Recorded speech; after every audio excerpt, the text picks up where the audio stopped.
And also, here's the difference. Have you ever looked at your monitor and thought, why do the color look so dull? Before you spend money on a new monitor or install a random software, Windows already has a hidden tool that can help. It's completely free built into Windows and most people don't even know it exists. It won't magically turn your IPS monitor into an OLED, but it can improve. Press Window key plus R, type dccw, press enter. This open display color calibration.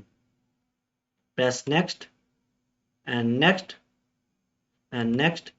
Here is gamma adjustment.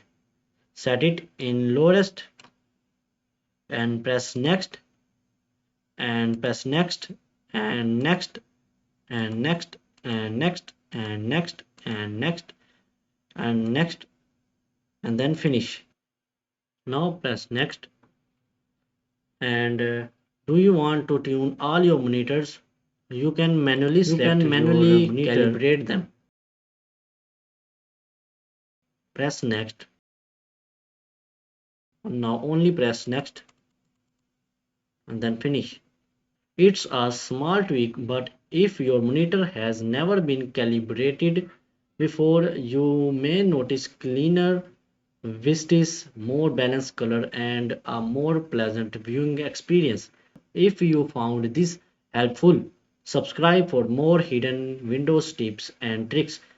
See you in the next video. Thanks for watching. Subscribe.